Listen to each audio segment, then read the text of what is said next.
Assalamualaikum. Selamat datang di channel Ki Bagus Purwas. Pada video kali ini, saya akan membahas tentang kisah Sunan Muria yang berdakwah melalui kesenian dan mengajar keterampilan gratis pada masyarakat. Namun, sebelum kita lanjutkan ke pembahasan yang lebih sakral, alangkah baiknya Anda klik tombol subscribe dan aktifkan lonceng di bawah ini agar kami semakin bersemangat untuk membuat video-video menarik lainnya. Sunan Muria adalah salah satu wali Songo yang dikenal dengan cara berdakwahnya yang unik, salah satunya dengan menggunakan metode kursus gratis. Sunan Muria adalah anak dari Sunan Kalijaga dengan pernikahannya dengan Dewi Saroh yang merupakan putri Syekh Maulana Ishaq. Nama Sunan Kalijaga mungkin sudah tidak asing lagi untuk sekian banyak orang. Beliau merupakan seorang wali Songo yang berpengaruh dalam penyebaran Islam di Pulau Jawa. Beliau adalah wali Allah yang merupakan putra dari Adipati Tuban. Tidak jauh dari ayahnya, Sunan Muria juga memiliki pengaruh dalam penyebaran Islam di Pulau Jawa. Tidak diketahui secara pasti tahun kelahiran dari Sunan Muria, tapi dalam sejarah tercatat, beliau wafat pada tahun 1551. Meski piawai berdakwah, Sunan Muria justru memilih untuk berdakwah di daerah-daerah pelosok ketimbang daerah perkotaan. Sunan Muria memiliki nama asli Raden Umar Said, akan tetapi ada juga yang menyebutnya dengan nama Raden Prawoto. Sunan Muria sejak kecil sudah tertarik untuk belajar agama. Saat beliau sudah beranjak remaja, Sunan Muria berguru pada Ki Ageng Ngerang bersama dengan Sunan Kudus dan Adipati Pathak. Nama Sunan Muria disematkan karena beliau berdakwah di daerah Gunung Muria. Oleh karena itu, nama Sunan Muria pun diberikan sebagai julukan dari masyarakat sekitar. Meski namanya sangat terkenal dan menjadi sosok yang sangat berpengaruh di Kesultanan Demak, Sunan Muria lebih suka tinggal di daerah terpencil dan jauh dari kehidupan pusat perkotaan. Beliau pun memutuskan untuk tinggal dan menetap di Gunung Muria. Gunung Muria adalah salah satu gunung yang terletak di pantai utara Jawa Tengah. Tempatnya ini berada di sebelah timur laut kota Semarang. Gunung Muria masuk dalam 3 wilayah kabupaten, yaitu Kabupaten Kudus, Kabupaten Jepara, dan Kabupaten Pati. Konon salah satu alasan mengapa beliau lebih memilih untuk berdakwah di pedalaman karena beliau merasa masyarakat di pelosok tidak mendapatkan pengetahuan tentang ajaran Islam. Meski pusat berdakwahnya adalah di Gunung Muria, pengaruh Sunan Muria sangat luas. Dakwahnya bahkan bisa mencapai daerah Jepara, Tayu, Juwana, dan di daerah sekitar Kudus. Masyarakat Jawa yang pada masa itu memiliki tradisi budaya yang sangat kental, membuat ajaran Islam sulit diterima. Oleh karena itu, Sunan Muria yang memiliki toleransi tinggi pun memodifikasi tradisi lama Jawa kuno dengan ajaran Islam.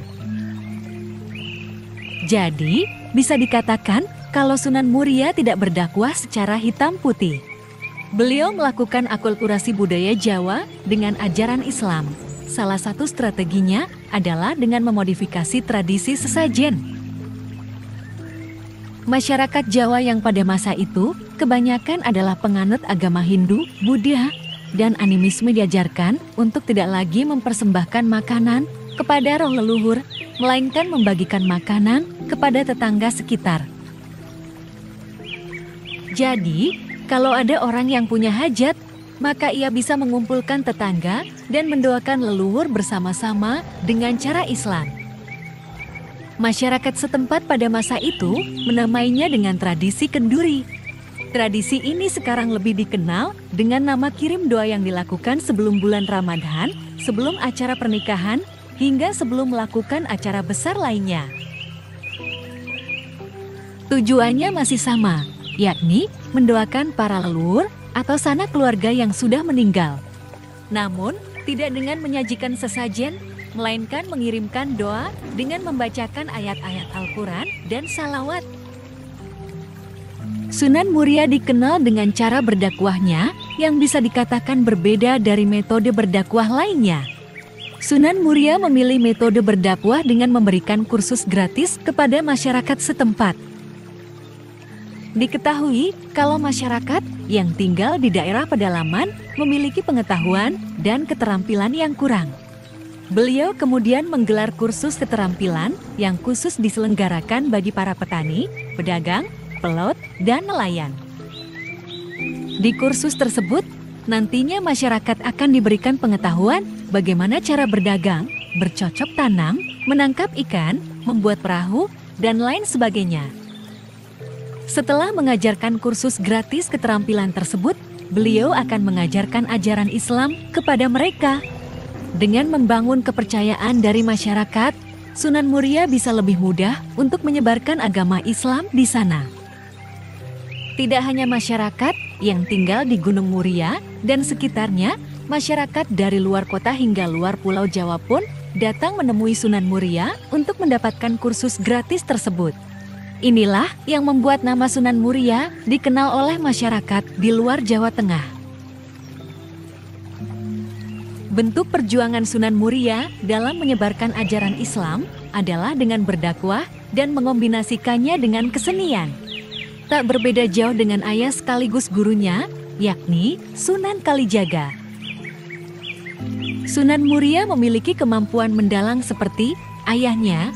Salah satu kisah perwayangan yang sering dilakonkan oleh Sunan Muria adalah Topo Ngeli.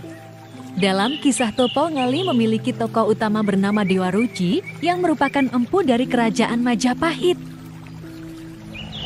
Dewa Ruci ini diceritakan berbaur dengan masyarakat setempat, terutama rakyat jelata. Dengan berbaur bersama masyarakat jelata, Dewa Ruci lalu menjalin hubungan kekerabatan dan meniadakan adanya status sosial.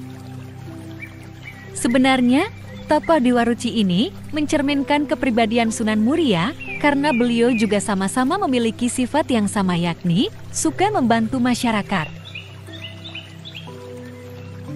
Selain itu, beliau juga sering menggelar pertunjukan wayang hasil gubahan ayahnya seperti Dewi Ruci, Dewa Serani, Semar Ambarang, Jamus Kalimasada, Begawan Ciptaning, dan masih banyak lagi.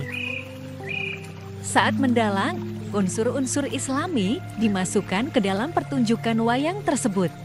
Dengan begitu, masyarakat yang menonton pertunjukan bisa mendapatkan pelajaran tentang agama Islam. Belum ditemukan informasi yang valid mengenai kapan meninggalnya Sunan Muria. Namun, beberapa menyebut bahwa Sunan Muria wafat pada tahun 1560 Masehi. Beliau dimakamkan di Desa Celo, Kecamatan Deut, Kudus. Saat ini, tempat pemakamannya tersebut terletak di puncak Gunung Muria. Untuk dapat ke pemakaman tersebut, pengunjung harus menaiki ratusan ondakan tangga untuk dapat sampai ke kompleks makam. Jadi itulah kisah singkat Sunan Muria yang berdakwah melalui kesenian dan mengajar keterampilan gratis pada masyarakat. Semoga bermanfaat. Saya Ki Bagus Purwas. Assalamualaikum warahmatullahi wabarakatuh.